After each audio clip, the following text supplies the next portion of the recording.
works that way when we're doing classes or anything. No. You always end up having 2 bad starts at least. Then you finally get one going. Yep. Then you just want to pile that Hey, with where's someone Joe else. Brendan?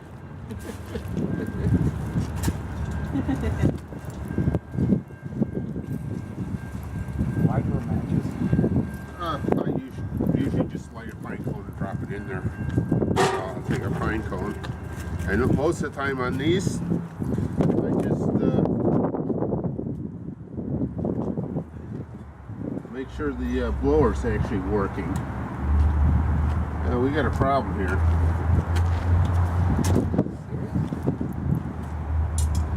This blower's not turning on. Oh, I know why. That one's filled too. Yeah.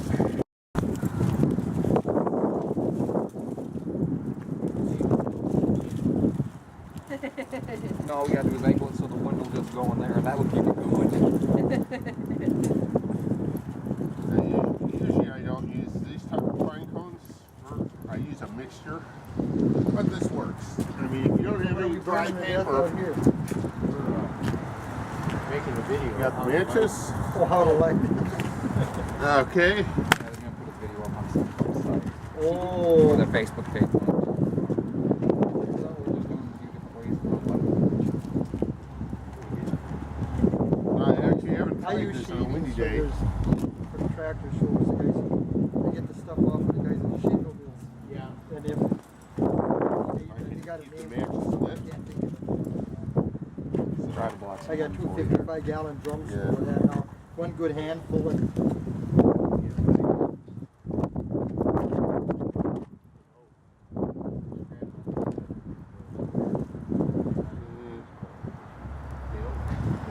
sure. It turned it charcoal very quick.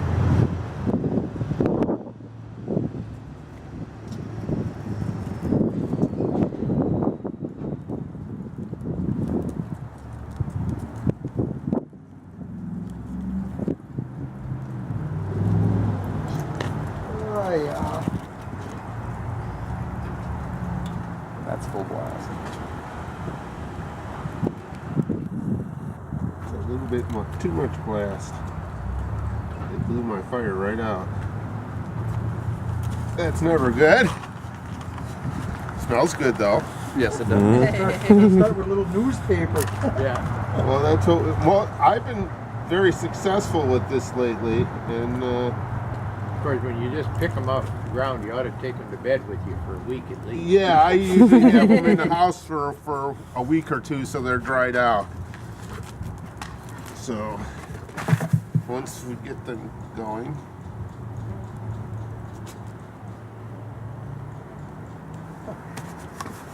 Oh yeah. Another one that works good too is newspaper and diesel fuel. Yeah. I've used that quite a lot too.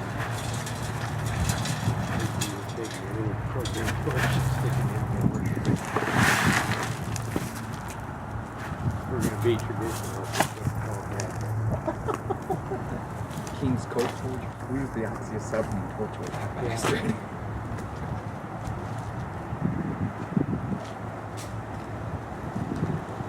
Well, you read all the old books from early 1900s.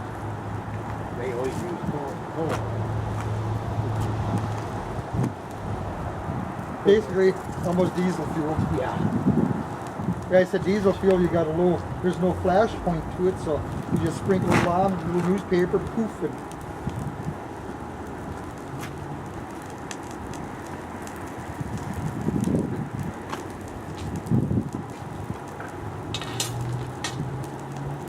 now you got all these forges going, you should have some metal in there. Yeah. Glad here. We had the chance to get forges in it for people to play. Oh,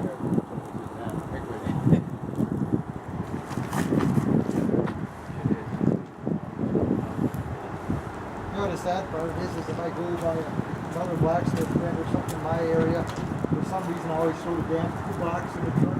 But for some reason I end up, oh, let's light the fire. And then the next thing you're rest of the day are spent out there. You know, you're just going for a visit. Yeah. You know. Hang out for a half hour, maybe an hour, something like that. The trick is then you take your wife with you. Then Yeah, she knows she goes along, but the trouble is that she knows how I'm gonna be. Yeah, As but soon as she sees me carrying the hammers and the small toolbox, so she says, it's actually lit. Yeah, let it.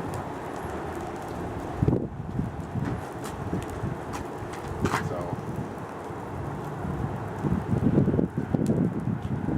"Oh, yeah." yep, there we go. We got light.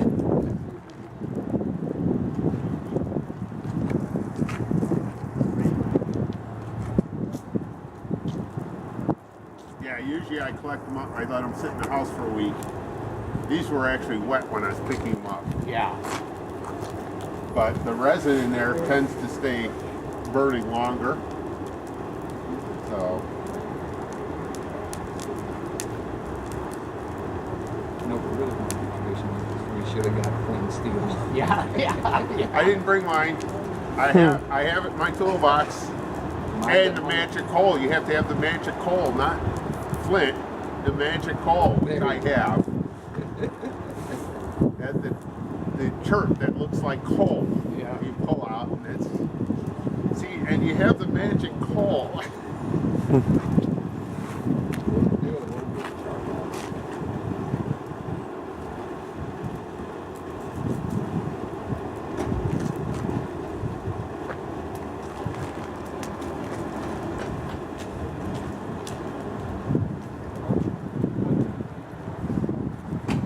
So we're gonna put how many more of these do we want for the trailer?